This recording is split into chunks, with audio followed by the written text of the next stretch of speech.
You're listening to the Drummer Daily Podcast, the only daily podcast dedicated just to drummers. Go to my website at danielhadaway.com. Hey guys, it's Daniel. I hope you're doing well. I'm kind of laughing still. I just was talking to my wife about how awesome it is that I've been looking at the stats for downloads for the podcast and how many people are listening to this. And I'm amazed that we're not too far into this and there's already quite a few of you who are listening every day and downloading it. And I was like, man, there's this many people, listening to the podcast and, want to hear what I have to say. And she's like, that's kind of scary. It's like, yeah, that's true. People are actually wanting to listen to what I have to say every day. It is kind of scary. Definitely scary for my wife, so that's funny.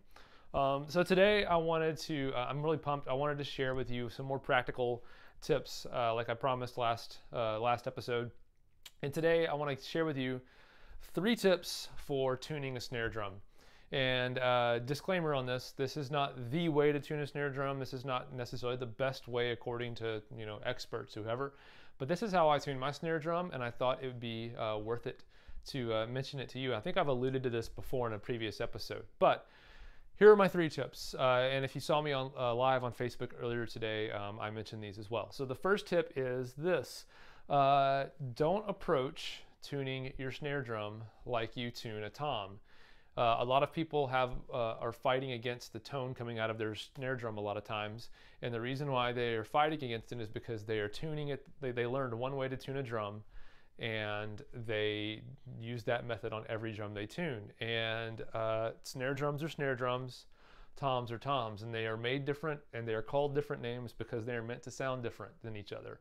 So if you are tuning your drum the same way, your snare drum the same way you tune your toms, then you most likely are fighting with tuning your snare drum. And I've heard some feedback from a few of you who've already said, yes, please talk more about this because I'm fighting with this all the time.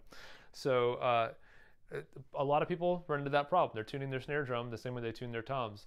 And that is a problem. The way that I tune a drum is like this. Let me back up because there's another tip. Before I get to how I tune my drum, I want to share with you another tip that kind of goes along with this, and that is a lot of people are always trying to tune their drums, tune their snare into a frequency or a tone range that drum is not made to go in. Like I have a 6.5 inch deep snare drum, and a lot of people think, oh, that's 6.5 inch deep drum, that's meant to be tuned low.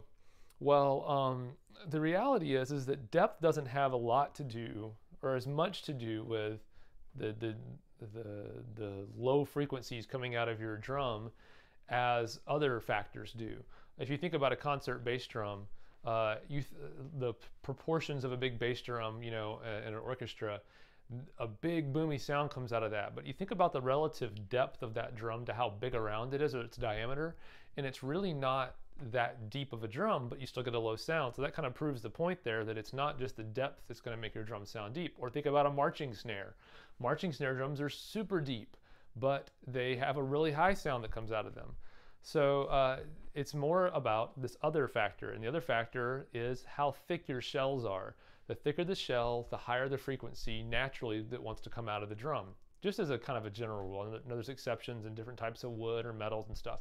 So the reason why my 6.5 inch deep drum sounds deep is because it's made out of cheap aluminum. And the aluminum is very lightweight and very thin, and it resonates a lot. So it actually is a lower pitch. And so play around with your drum. Pretend like you don't have a desire for your drum to sound a certain pitch, and just bang around on it, tune it up and down, and kind of figure out where it sounds the best, where the best sound comes out of it.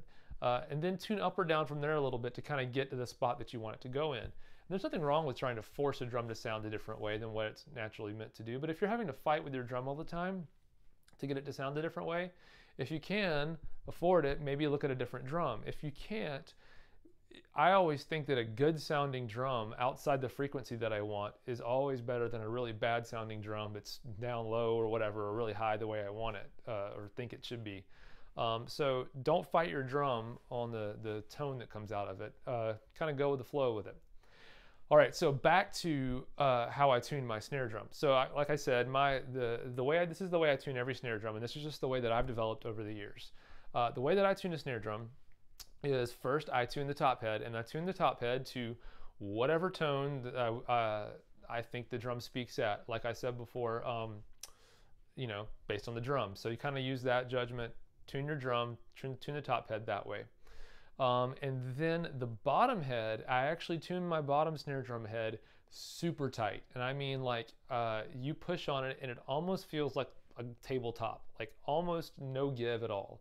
Now be careful with some older drums, because you don't want to overtune a drum. You can actually do some damage to some old drums with softer woods and things like that. And you obviously don't want to break a head either when you have a brand new head you're putting on a drum. You don't want to ruin it with tuning it up too high and too tight and just ripping the head or whatever. So be careful with this. But I tune my bottom snare head up actually, and what I do is I actually tune it up high for a couple of reasons. Number one, the bottom head, when I tune it up high like that, it actually kind of naturally muffles some of the extra honky kind of sounding tones that come out of the drum.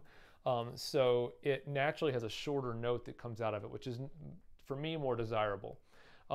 And the second reason is I actually use my bottom head as a means for controlling snare response. And I think I saw an article a long time ago, interview with Dave Weckl, I think, who mentioned that he does this too. And I'm not like a drummer's drummer, so I don't know much about these guys, so I could be making this up for all I know. But I read some magazine, some guy did it, I tried it, and I was like, hey, this actually works. So I actually, depending on the amount of snare response I typically like to have, I tune my bottom head up or down. And think about the way that the softness of that head is interacting with looser tight snare wires that are sitting against it. So I use the bottom head as a means of controlling snare response as well. But I like my bottom head super tight, and I like my top head to kind of control the tone of the drum. I don't actually think much about the interaction between the top and bottom heads as far as tone goes. I don't have an interval that I tune my top head a fourth, or the bottom head a fourth higher than the top head, whatever. That's how you get a lot of tone out of your drum, and I actually don't want a lot of ringing tone out of my snare. But I get that as good as I can get. I don't really like to detune one lug or anything like that, like a lot of guys do, unless I'm in the studio and I'm only playing one song one time.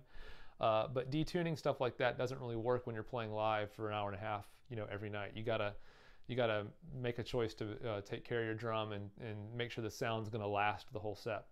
And then the third tip I have, so that's kind of a basic overview of how I tune my snare drum.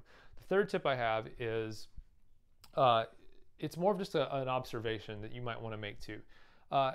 If you have ever played your drums, tuned them up or whatever, and then been in a bigger room where you can kind of get far away from your drums and then have someone else play your drums, and they're not coming through a PA, they're not mic'd up or anything, you might actually notice that the pitch that's coming out of your drums that you're hearing when you're far away from your drums, you're out in front of them, is actually lower than what it sounds like when you're sitting right over them. And I think this has to do with like they call it the Doppler effect. It's like the scientific thing where like waveforms that, sound waves that come out of something, they spread out the further they get as they move away from you or something. I don't know. I could be making that up too. I'm not an expert on anything, so don't listen to me. But I will tell you this. Stand over your drums, sit over your drums, play them, and then get somebody else to come play them, and you stand out in front, and you'll notice the drums sound lower in pitch than they do when you're sitting on top of them. And the reason why this matters is if you're playing in church or in a big auditorium or somewhere like that, and most of the people in the room or all of the people in the room are going to be hearing the sound of your actual drums coming out of the drums. They're not going through a mic setup or anything like that. They're actually going to be just hearing the natural drums. Or even like if you're playing like a jazz gig in a restaurant or something, or a wedding reception, you make sure that you're tuning your drums in a way that's going to be best. It's going to sound its best for the people who are listening and hearing the drums, not just to you, because you're actually there playing for other people to hear. So make sure that you take that into consideration when you are setting up and tuning your drums. All right, so this episode's a little longer than some of the other ones I've done so far, but I hope you got a lot of info out of this. I know it's a lot of info, rapid fire. So maybe you can rewind this. I know if you're on like an iPhone listening to this, you can like play me at half speed. And maybe that'll help out. Just know that if you play me at half speed, you're gonna have to sit here for like 20 minutes instead of 10. So hope you're doing good today, and I'll talk to you again tomorrow. Bye.